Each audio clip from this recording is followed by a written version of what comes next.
The canal Ghent to Neuzen is the current economic, the current port, the current harbour.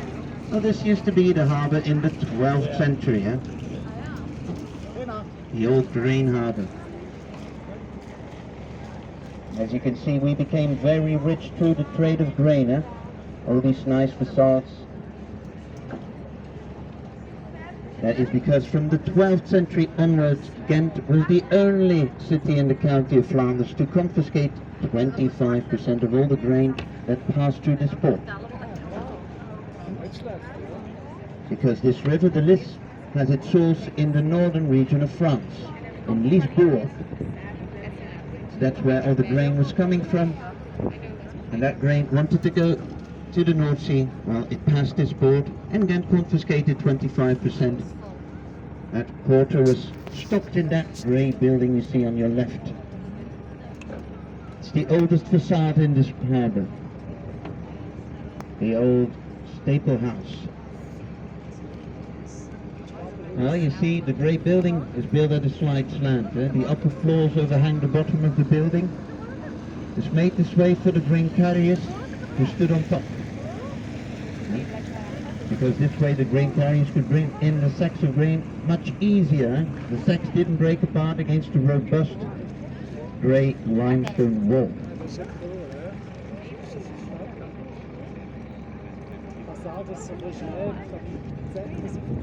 And big house next to it, that's the house of the grain measurers. The house with the blue door in the middle. The grain measurers, they decided how much grain was to be traded. So basically, the grain measurers, they were basically conserving the privilege they had, the monopoly they had on the grain trade of all the waterways in Flanders. So obviously Ghent was very important for the county of Flanders.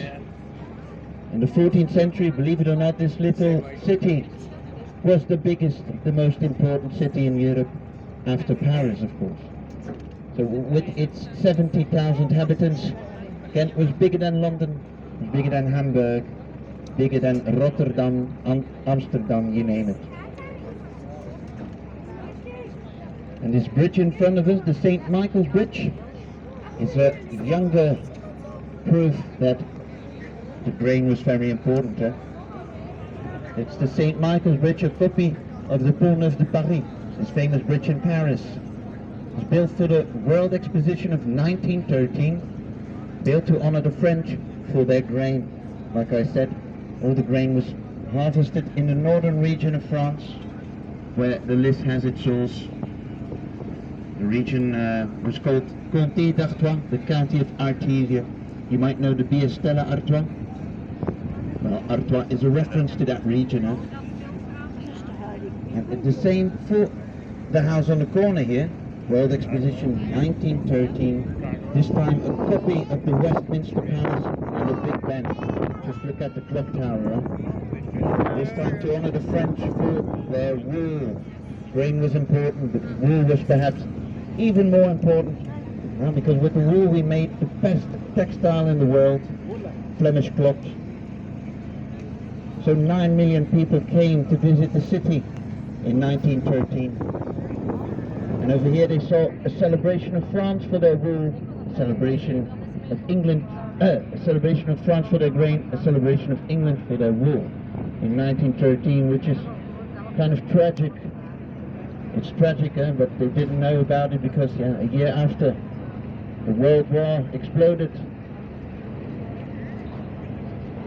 So you could say that people were witnessing the last theater stage of the Belle Époque. Cynical, but that's the way it is. Okay, and here we see the proof that Ghent was in fact a very important city. Way in the back, the St. Bevo Cathedral. Up in front, the St. Nicholas Church. And then squeezed between the religious building is the symbol of worldly power, the belfry, the guardian tower. And you see the animal on top? That's not a chicken.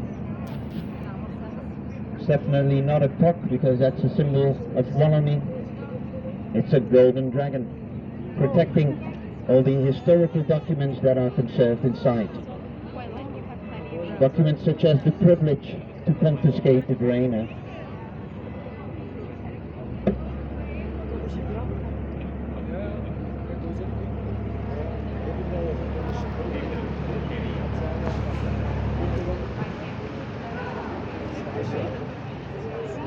But have a look at the interior of the St. Beaver Cathedral, the churchway in the back, the St. Beaver Cathedral.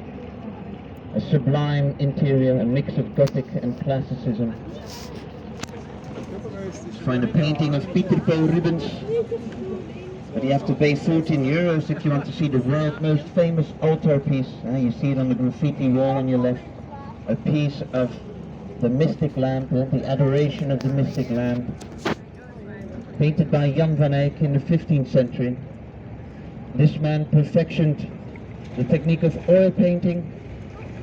The oil painting was used after Jan van Eyck in the region above the Alps, because in Italy they painted with tempera. Tempera is a mix of pigments and egg yolk. And here, up in the north, they used oil for this. Jan van Eyck, the summon of the Gothic style. Rain and wool was important, but Jan van Eyck, with a stroke of genius, put Flanders on the world map. Doesn't have to be hard physical work all the time. Okay, here on the right, the old Dominican Abbey, a very interesting building. The Dominicans, they were sent to the city from the 13th century onwards, because they were called preachers. They were sent to the city to preach about the decadence of the city, of course. So the people did not like it when these preachers stood on the street. People of Ghent certainly didn't like it when those preachers started to play a role in the Spanish Inquisition. The Inquisition was a foreign ecclesiastical court of justice, punishing everybody with a free mind, basically. So they rendered themselves impossible in the eyes of the public, these Dominicans. They were too fanatical. So yeah, it was written in the stars. The Protestants, they stormed the building in 1566. And of course, yeah, the situation was very good for the Protestants, because the Dominicans were hated. The Protestants are against idolatry, against the image of God, against the image of God mediating between man and God. So they took all the art objects out of this building. Also, the atheists stormed the building once. They threw all the Bibles in the river. The atheists. The river was so full of Bibles that you could walk over it without making your feet wet. Bad move of the atheists, They just revitalized a new biblical story here, Jesus walking over the water. That's the microbe of Catholicism. And a violent microbe indeed,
So we just saw the Dominican Abbey, born in Toulouse under the reign of Dominique de Guzman. Well, this used to be the place where we had a Franciscan Abbey. That was based on the writings of Franciscus of Assisi, this Italian man who could communicate with the birds.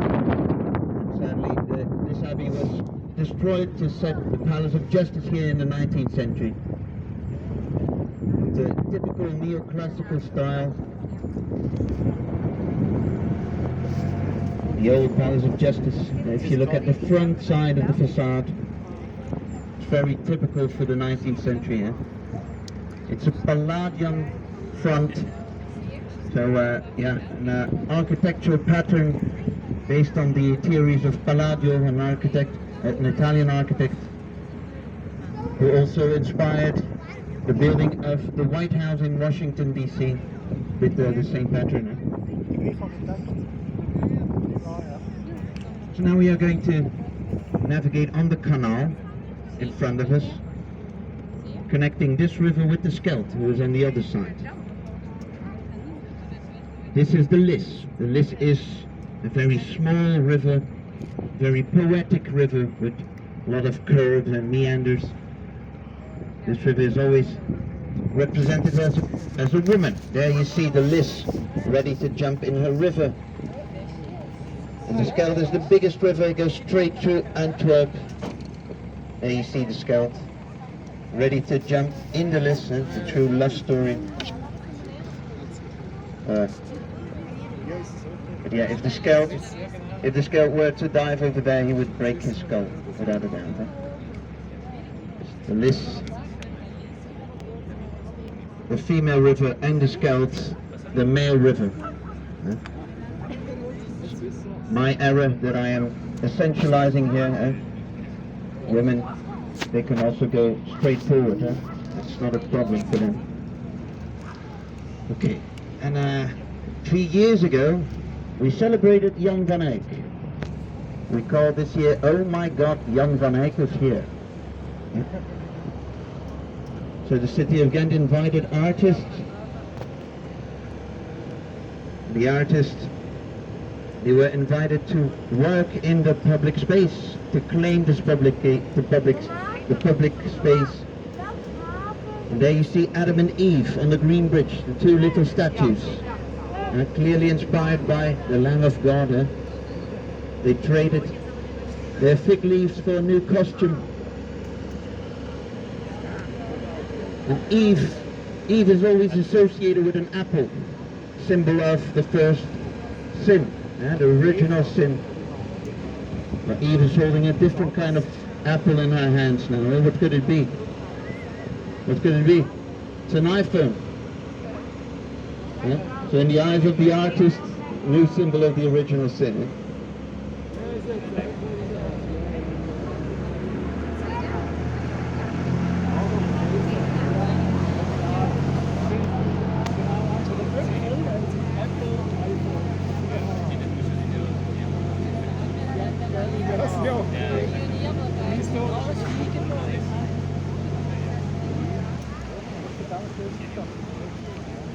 So here we can see la mise en scène, the theater in the making. This bridge is used to bring in the decor pieces in the Opera House of Ghent. Right now they are working on a production of the Austrian Enfant Terrible, Wolfgang Amadeus Mozart. Mozart. All art, Mozart. Beautiful man, beautiful music. If opera is not your piece of cake, you can go visit this concert hall with the beautiful wall painting of monkey birds. Artist duo from Paris, monkey birds. Look them up on Instagram. Monkey birds. And there you see it. The monkey stands for realism. The bird stands for the transcendental part of human beings, which was the concept of Jan van Eyck. That was the philosophy of Jan van Eyck. True realism, true the object of the object of suffering, you reach contact with God. Huh? But this priest is suffering. Eh? Clearly this priest is suffering because, yeah, he's a monkey now. He's a slave of nature. Huh?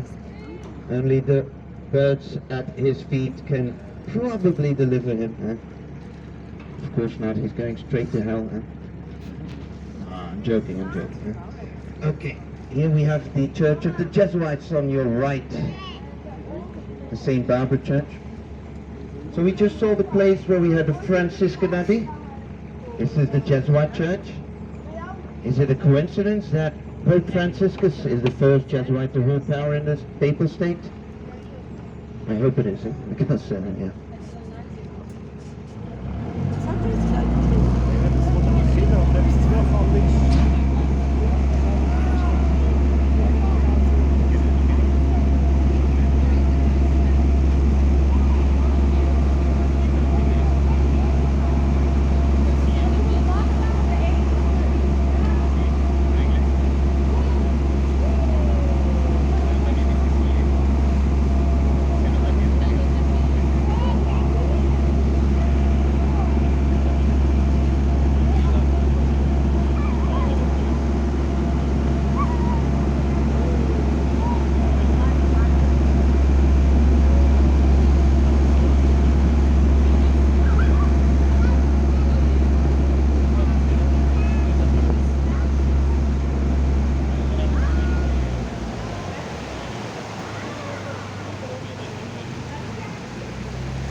So we are now navigating on Ketel West. Ketel West is the canal that was dug out in the 11th century to connect these two rivers, but it was basically a borderline, a border separating the first historical city from the other part of Ghent, where the St. Peter's Abbey was to be founded. Yes. A nice story, but I only have 50 minutes here.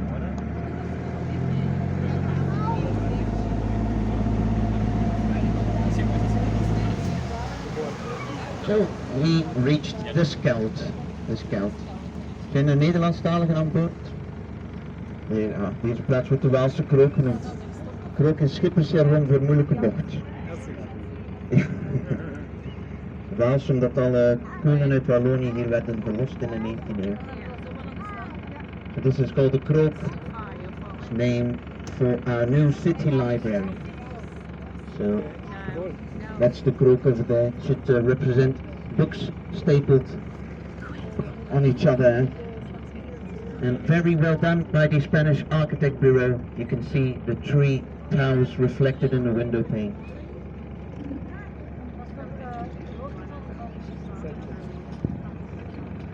And here we see beautiful wall paintings by an artist from Ghent, Jan van Imschoot, not Jan van Eyck. No, Jan van Imschoot, he's still alive. You can also look him up on Instagram to have a laugh with his artist. Very funny man. There you see representation of the city transformation. The city transformation of the 19th century. It's an expression we use when it rains in Paris, it drizzles in Belgium. When it rains in Paris, you feel a little bit rain. Well, in Paris they had the city transformation, the plan Baron Haussmann. Here we had the plan Zollikofer de Vigne. Transformation to make Ghent ready for the new times. And they certainly succeeded. This tunnel was made to cover up the bad smell of the Scheldt. So bad smell because of all the industry. And of course, they didn't want the bad smell to penetrate the more business district of the city.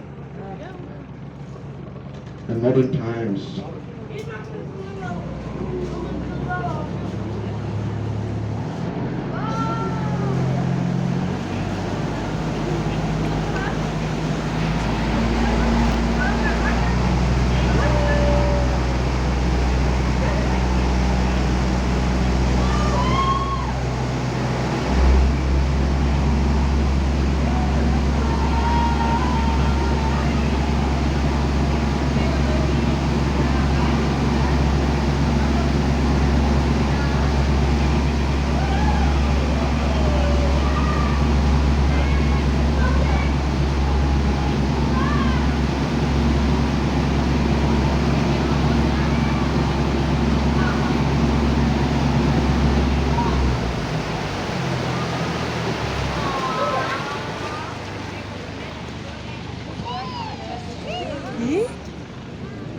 So the beautiful castle of Gerard the Devil on your left. Gerard the Devil was a famous knight in the 13th century. So it's here where the knights came together to eat, to drink. The rest I forgot. Like it's the case for all the monuments, this monument had many functions throughout history. In the 15th century, the weapon depot of the Ghentish artillery was installed in here. Now it's used by the University of Ghent as an exhibition room for artists, but also as a meeting place for different faculties. This year, engineers and art historians came together to work on ideas. A very interesting cocktail, eh? Engineers and art historians. That's fire and water, eh? Engineers want to build, the art historians, it's fashionable to destroy everything, that's fashionable, of course. It's also very easy, eh? Yeah, but we are the biggest university city of Flanders. More than 70,000 students studying here. And that on a population of 250,000. So more than 30% is a student in here. You don't have to make a picture, eh? When the sun goes down, that's the time for the students to be alive, eh? That's when they smell the beer. This on your left is the Vlerick Business School. It's not part of the University of Ghent. It's a research center on the productivity. It's here where they research, eh? 1, 2, 3, 4. You do the counting, eh? And this man in front of you, beautiful statue of Lieven Bouwens. This man was mayor of Ghent for 1 year in 1810, and he is called the James Bond of our city. And later when we go into the industrial area of Ghent, we will see why this man was called the James Bond of Ghent.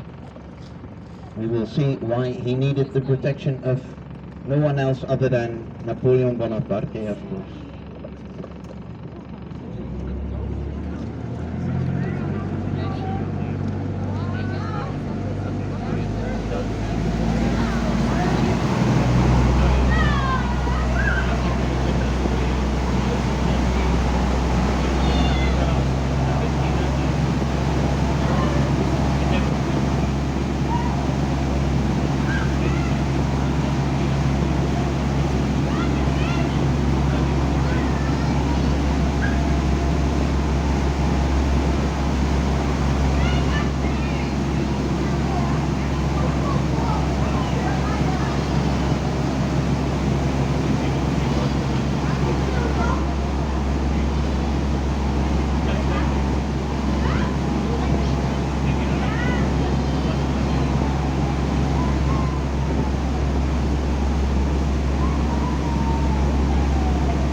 Yeah, this bridge is designed by Gustav Eiffel.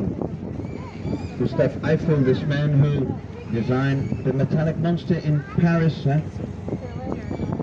All the Parisians hate the Eiffel Tower, but at least Gustav did something useful here in our city. I told you, it's an expression, when it rains in Paris, we feel some drops on our forehead.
Anyone recognize this bird